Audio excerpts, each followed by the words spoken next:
Françaises, Français, mes chers compatriotes.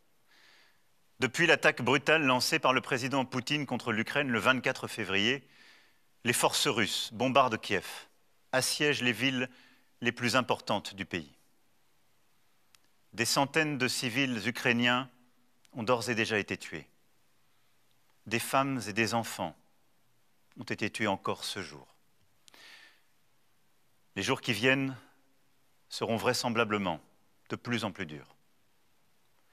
Des centaines de milliers de réfugiés fuient vers la Moldavie, la Pologne, la Roumanie, la Hongrie, la Slovaquie et progressivement le reste de l'Europe. Dans cette épreuve sans précédent, depuis nombre de décennies, nous nous tenons aux côtés de l'Ukraine. Je salue ce soir le courage du peuple ukrainien qui résiste sous le feu des armes. Et en votre nom, j'adresse au président Volodymyr Zelensky le soutien fraternel de la France. Il est aujourd'hui à la tête de son peuple si courageux, le visage de l'honneur, de la liberté, de la bravoure. Ni la France, ni l'Europe, ni l'Ukraine, ni l'Alliance atlantique n'ont voulu cette guerre. Nous avons au contraire tout fait pour l'éviter. Vous le savez, j'ai depuis 2017 conduit un dialogue exigeant et constant avec le président Poutine. Et face à l'aggravation des tensions, je me suis rendu à Moscou, puis à Kiev, les 7 et 8 février derniers, pour rechercher des alternatives à un conflit armé. Plusieurs autres dirigeants européens ont d'ailleurs accompagné cet effort. Le président des États-Unis d'Amérique a manifesté quant à lui sa disponibilité pour négocier, après avoir rencontré physiquement le président Poutine en juin 2021 à Genève. C'est donc bien seul et de manière délibérée que, reniant un à un les engagements pris devant la communauté des nations, le président Poutine a choisi la guerre. Cette guerre n'est pas un conflit entre l'OTAN et l'Occident d'une part et la Russie d'autre part, comme certains peuvent l'écrire. Il n'y a pas de troupes ni de bases de l'OTAN en Ukraine. Ce sont des mensonges. La Russie n'est pas agressée, elle est l'agresseur.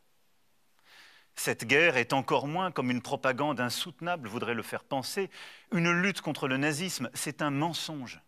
Une insulte à l'histoire de la Russie et de l'Ukraine, à la mémoire de nos aînés qui ont combattu côte à côte contre le nazisme. Les dirigeants russes s'en prennent à la mémoire de la Shoah en Ukraine, comme ils s'en prennent en Russie à la mémoire des crimes du stalinisme. Cette guerre est le fruit d'un esprit de revanche, nourri d'une lecture révisionniste de l'histoire de l'Europe, qui voudrait la renvoyer aux heures les plus sombres des empires, des invasions, des exterminations. À cette violation flagrante de l'intégrité du territoire et de la souveraineté d'un pays européen, la France et l'Europe ont répondu immédiatement, unanimement, fermement. Nous l'avons fait en étroite coordination avec les Britanniques, les Canadiens, les Américains, les Japonais et tant d'autres pays.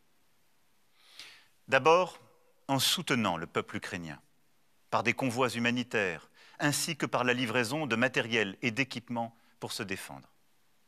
Ensuite, en agissant avec les autres nations pour que les dirigeants russes entendent que le choix de la guerre mettrait leur pays au banc des peuples et de l'histoire. Une résolution a été votée au Conseil de sécurité des Nations Unies sur les violations du droit international commises par Moscou. Et cet après-midi même, l'Assemblée générale des Nations Unies a condamné par un vote écrasant cette agression. La communauté internationale a ainsi montré son unité. Les équipes sportives de Russie ont été exclues des grandes compétitions internationales et nombre de grands événements sportifs et culturels ont été annulés. Nous continuons et continuerons un travail acharné afin de conduire sur tous les continents les nations à condamner l'invasion, à exiger le cessez-le-feu et le respect des opérations humanitaires sur le sol ukrainien. Nous avons pris, de manière rapide et proportionnée, des sanctions à l'égard de la Russie et de ses dirigeants. Les avoirs de plusieurs centaines de personnalités russes proches du pouvoir ont ainsi été gelés en France et à l'étranger. Plusieurs grandes banques russes ont été exclues des systèmes de paiement internationaux, rendant impossible nombre de transactions et entraînant la chute du rouble. Les organes de propagande russes viennent de cesser d'émettre en Europe. Sur le terrain, nous nous sommes donné les moyens de protéger nos ressortissants en organisant le transfert de notre ambassade d'une ville à l'autre en Ukraine et en permettant à tous les Français ou binationaux qui le souhaitent de pouvoir quitter le pays dans les meilleurs délais. Et je veux ici, en votre nom, remercier l'ensemble des diplomates, policiers, militaires et agents de l'État qui continuent de mener cet effort et prennent en charge nos compatriotes en Moldavie et sur les principaux points de sortie du territoire ukrainien. Je remercie aussi l'ensemble des journalistes qui couvrent avec courage le conflit et œuvrent ainsi à la liberté d'information de tous les citoyens du monde. Enfin, nous avons participé à l'effort dans le cadre de l'OTAN pour protéger la sécurité et la souveraineté de nos alliés européens en renforçant la présence militaire que nous avons déjà dans les États baltes et dans la région. Ainsi, plusieurs centaines de soldats français sont arrivés hier sur le sol de la Roumanie. Initiatives diplomatiques, sanctions contre les dirigeants politiques et économiques de la Russie, soutien à la population ukrainienne vont ainsi se poursuivre et s'intensifier avec pour objectif d'obtenir l'arrêt des combats. Mais pour autant, nous ne sommes pas en guerre contre la Russie. Nous savons tout ce qui nous lie à ce grand peuple européen, qu'est le peuple russe, qui a tant sacrifié durant la Seconde Guerre mondiale pour sauver l'Europe de l'abîme. Nous sommes aujourd'hui aux côtés de tous les Russes qui, refusant qu'une guerre indigne soit menée en leur nom, ont l'esprit de responsabilité et le courage de défendre la paix, et qui le font savoir en Russie et ailleurs. C'est pour cela que si j'échange constamment avec le président Zelensky, j'ai aussi choisi de rester en contact et resterai en contact autant que je le peux et autant que c'est nécessaire avec le président Poutine, pour chercher sans relâche à le convaincre de renoncer aux armes, pour aider autant que la France le peut dans le cadre des pourparlers en cours, et pour prévenir la contagion et l'élargissement du conflit autant que nous le pouvons. Les équilibres de notre continent, comme plusieurs aspects de notre quotidien, sont d'ores et déjà bouleversés par cette guerre et connaîtront des changements profonds dans les mois qui viennent. Notre Europe en sera bousculée. J'aurai l'occasion d'y revenir. Plusieurs centaines de milliers de réfugiés venant d'Ukraine sont et seront accueillis sur notre continent. La France prendra sa part. Et je veux ici d'ores et déjà remercier nos villes, nos villages qui ont commencé à se mobiliser, remercier nos associations qui aussi œuvrent pour accueillir dans les meilleures conditions.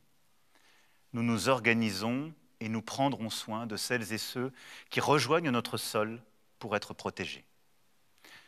La France prendra aussi sa part en accueillant les enfants forcés à l'exil, séparés de leurs pères restés combattre, et ce, en étroite collaboration avec les associations, les organisations non gouvernementales qui œuvrent déjà sur place et dans notre pays. Notre agriculture, notre industrie, nombre de secteurs économiques souffrent et vont souffrir, soit parce qu'ils dépendent des importations de matières premières venues de Russie ou d'Ukraine, soit parce qu'ils exportent vers ces pays. Notre croissance, aujourd'hui au plus haut, sera immanquablement affectée. Le renchérissement du prix du pétrole, du gaz, des matières premières a et aura des conséquences sur notre pouvoir d'achat. Demain, le prix du plein d'essence, le montant de la facture de chauffage, le coût de certains produits risquent de s'alourdir encore. Alors, face à ces conséquences économiques et sociales, je n'ai et n'aurai qu'une boussole, vous protéger. Nous épaulerons les secteurs économiques les plus exposés en recherchant de nouveaux fournisseurs, de nouveaux débouchés commerciaux. Et c'est à cette fin que je me suis entretenu avec des homologues américains, européens, moyen-orientaux. Nous apporterons des réponses adaptées face aux perturbations des flux commerciaux et à l'augmentation des prix. Et j'ai demandé au Premier ministre d'élaborer pour les prochains jours un plan de résilience économique et sociale pour répondre à toutes ces difficultés.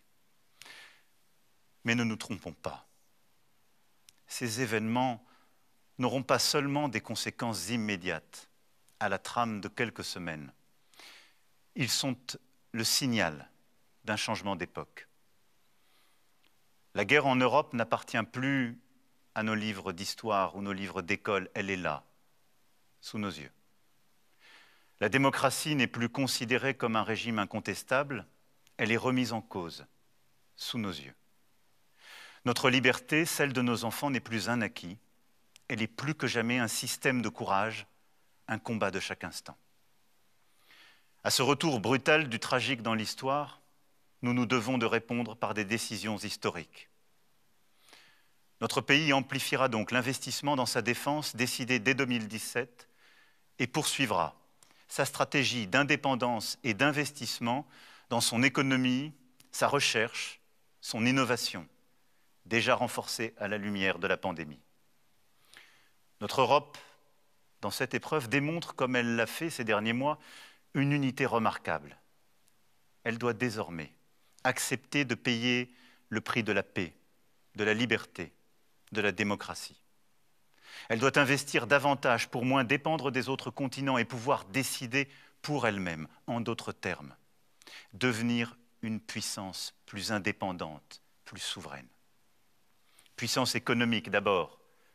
Nous ne pouvons plus dépendre des autres pour nous nourrir, nous soigner, nous informer, nous financer.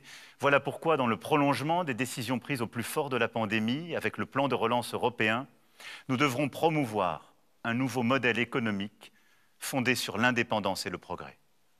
Puissance énergétique ensuite. Nous ne pouvons plus dépendre des autres, et notamment du gaz russe, pour nous déplacer, nous chauffer, faire fonctionner nos usines. Voilà pourquoi, après avoir décidé pour la France le développement des énergies renouvelables et la construction de nouveaux réacteurs nucléaires, je défendrai une stratégie d'indépendance énergétique européenne. Puissance de paix enfin. Nous ne pouvons pas dépendre des autres pour nous défendre, que ce soit sur terre, sur mer, sous la mer, dans les airs, dans l'espace ou le cyberespace.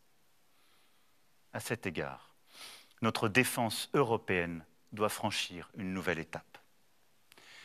Je réunirai les 10 et 11 mars prochains à Versailles les chefs d'État et de gouvernement européens lors d'un sommet qui aura à décider sur ces sujets. D'ores et déjà, notre Europe a montré unité et détermination.